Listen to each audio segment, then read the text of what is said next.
ಒಂದು ದೂರದೃಷ್ಟಿಯ ವಿಕಸಿತ ಭಾರತ 2047 ಅದರ ಅಡಿಗೆ ತೆಗೆದುಕೊಂಡು ಹೋಗುವಂಥ ಒಂದು ಅಭಿವೃದ್ಧಿಯ ಪರವಾಗಿರುವಂಥ ಒಂದು ಬಜೆಟ್ಟು.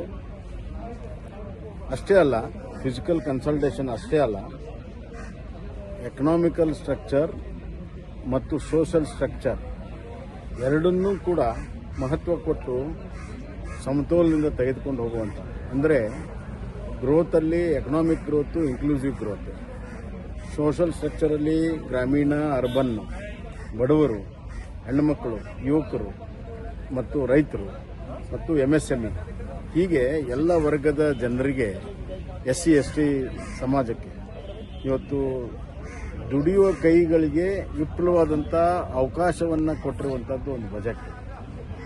ಅದಲ್ಲದೆ ಟೆಕ್ನಾಲಜಿಗೆ, R&Dಗೆ ಕೊಟ್ಟಿದೆ. ವಿಶೇಷವಾಗಿ ಅಗ್ರಿಕಲ್ಚರಲ್ಲಿ ಆತ್ಮನಿರ್ಭರ ಮಾಡುವಂಥ ಕೆಲಸ ಮುಂದಿನ 5 ವರ್ಷದಲ್ಲಿ ನಾವು ಯೂರಿಯಾ ಗೊಬ್ಬರ ಇರ್ಬೋದು, ಅಥವಾ ನಮ್ಮ ಬೀಜಗಳಿರ್ಬೋದು, ಅಥವಾ ನಮ್ಮ ಪಲ್ಸಸ್ಸಲ್ಲಿರ್ಬೋದು, ವೆಜಿಟೇಬಲ್ ಫ್ರೂಟ್ಸಲ್ಲಿರ್ಬೋದು, ಸಂಪೂರ್ಣವಾಗಿ ನಾವು ಸ್ವಾವಲಂಬನೆ ಆಗುವಂಥ ಒಂದು ಬಜೆಟ್ಗೆ ಒಂದು ಬಹಳ ಮಹತ್ವದ ಹೆಜ್ಜೆಯನ್ನು ಇವತ್ತು ಅದಿಟ್ಟಿದೆ. ರೂರಲ್ ಕ್ರೆಡಿಟ್ ಸಿಸ್ಟಮ್ಗೆ ಭಾಳ ಒತ್ತು ಕೊಟ್ಟಿದೆ. ರೂರಲ್ ಕ್ರೆಡಿಟ್ ಸಿಸ್ಟಮ್ಗೆ ಭಾಳಷ್ಟು ಒತ್ತನ್ನು ಕೊಟ್ಟಿದೆ.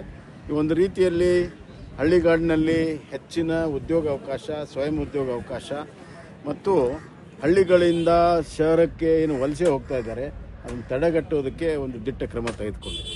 ಇನ್ನು ಎರಡನೇದಾಗಿ ಟ್ಯಾಕ್ಸೇಷನಲ್ಲಿ ಭಾಳಷ್ಟು ಸರಳೀಕರಣವನ್ನು ಮಾಡಿದೆ. ಕಸ್ಟಮ್ಸ್ ಡ್ಯೂಟಿಯಲ್ಲಿ ಸರಳೀಕರಣವನ್ನು ಮಾಡಿದೆ.